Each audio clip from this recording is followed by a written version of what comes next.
Gereja kami itu selain yang pertama kan pasti Tuhan Yesus yang bersemayam di tabernakel itu yang utama yang pasti ya. Mungkin semua gereja pasti ada. Yang kedua kami punya 2 relikuarium yang berisikan relikwi Santo dan Santa. Di situ ada 94 relikwi, kebanyakan tulang, tapi yang istimewa ada serpihan kayu salib, ada sobekan kerudung Bunda Maria. Selain itu ada Santo dan Santa yang peranannya penting tapi jarang kita sebut. Kakeknya Yesus, tulangnya ada Santo Joakim. Saya gampangnya nyebutnya supaya gampang ya. Kalau kakeknya Yesus, kalau saya bilang tanya mamangnya Yesus, ya pada apa kan? Iya. Kleopas itu kan mamangnya Yesus. Adanya Joakim, kalau Kleopas kan jadi mamang ya. Kalau saya gampang itu. Kalau di Betawi saya gampangin gitu kan. Ya, terus neneknya Yesus, Santana, tulangnya ada di sini. Terus yang lain saya sebutkan beberapa yang misalnya Ignatius Loyola, Franciscus Raperius, Yohanes Salib, Angela Merici, Barbara, Lucia, Aloysius Gonzaga, Stanislaus Oscar, Clement, Pius, dan masih banyak lagi. Ada totalnya 94. Jadi ada 2 relikuarium, 150, 144. Iya. Makanya sayang kalau udah kesini. Nah, di situ mungkin ada nama Santa dan Santa itu. Tapi sekali lagi mereka perantara ya. Tetap pusatnya. Di samping itu di kami juga ada korpus, mungkin juga yang buat Bang Bandung, Pak Gregor Sidarta dari TP.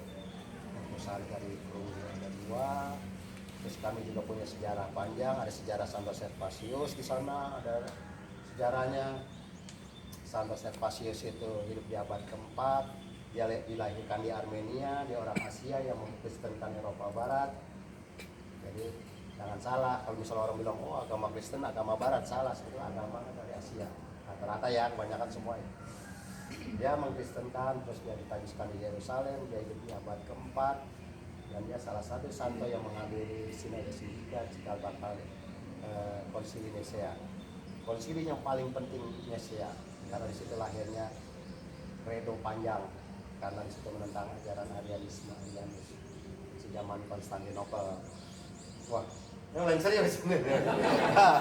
Iya, karena begitu banyaknya apa ya herese atau tidak gitu ya, waktu itu Kristen, bahkan kalau kena, nah tadi saya juga baru dapat kalau ternyata lahirnya Katolik itu baru tahun 107. Itu Ignatius Antioquia. Nah, dulu namanya kan Kristen, semuanya Kristen, pengikut Kristus, cuma banyak yang nggak bener, jadi dikhususin tuh Katolik. Itu zaman Ignatius Antioquia. Nah, jadi tadi Santo Servasius itu salah satu yang menghadiri Konsili Nisea, konsili panjang kalau nggak salah sampai 7 kali. Terus dia jadi uskup di Tongeren di Belgia. Mungkin kalau saya cerita lagi sejarah perpecahan Belgia dengan Belanda kan, karena Belgia itu mayoritas Katolik, Belanda itu Protestan. Itu perpecahannya. Dan Katedral Jakarta atau ada itu karena Gubernur Jenderal de Pinis itu orang Belgia, Katolik. Kalau enggak mungkin nggak dikasih tanah. Ya bukan dikasih sebagian, apa ada yang nyicil, ada yang itu murah lah. Jadi kalau Jakarta itu bukannya katedral yang pertama, gereja pertama Santo Ludovicus, sekarang dulu kebakar tahun 1810 di Senen, sekarang jadi rumah sakit Gatot Subroto. Orang Jakarta banyak yang nggak tahu Pak. Kemarin penjara saya bilang dia selalu mikir katedral. Katedral itu nama bangku uskup, katedra. Jadi kalau nggak ada uskup ya nggak ada katedral. Cuma kalau di gereja ini Ya. ada bangku uskup jadi katedral. Betul. Ya kita. Ya enggak, ini apa ya? Intermezzo lah, nama pengetahuan. Nah gitu, terus dia pergi ke Yerusalem dan dia disuruh ya tadi banyak kan, termasuk kayak Kristen palsu, makanya dia disuruh memadamkan itu. Dia berdoa dulu di makam Santo Petrus di Roma, dan dia berdoa, dalam doanya Santo Servasius diberikan kunci. Makanya patung selalu ada kunci, paroki kami stempel atau lambangnya kunci. Ya, yang mungkin didelegasikan kan Santo Petrus di kita Santo Petrus ya. diberikan kunci surga ya.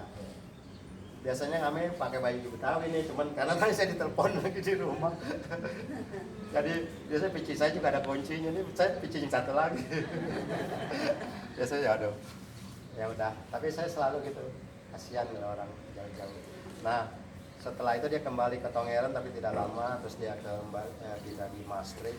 Maastricht itu di Belanda, kota yang di Sungai Maas. Terus dia wafat di sana, didirikan Basilika Santo Servatius. Dan sana ada sisteran, baknya besar, tapi sekarang udah sepi. Saya belum pernah ke sana, cuma saya tanya-tanya orang sepi. Nah, paling ada orang Indonesia, yang paling oma opa kalau ke gereja, tapi ngomongnya bahasa Belanda. Ya, turunan kita ya. Nah, selanjutnya ada gambar tandu yang artinya ada religi. Jadi di kami itu setiap 3 bulan September itu ada novena, nanti ditutup 30 September. Setelah novena terakhir itu misa, perarakan keliling kampung, silensium, relikwi itu ditanduk, bawa colen atau obor, minyak, tapi sekarang banyak lampu elektrik ya supaya nggak bahaya di jalan. Kira-kira 3 km lah karena banyak sepuh-sepuh yang ikut. Kembali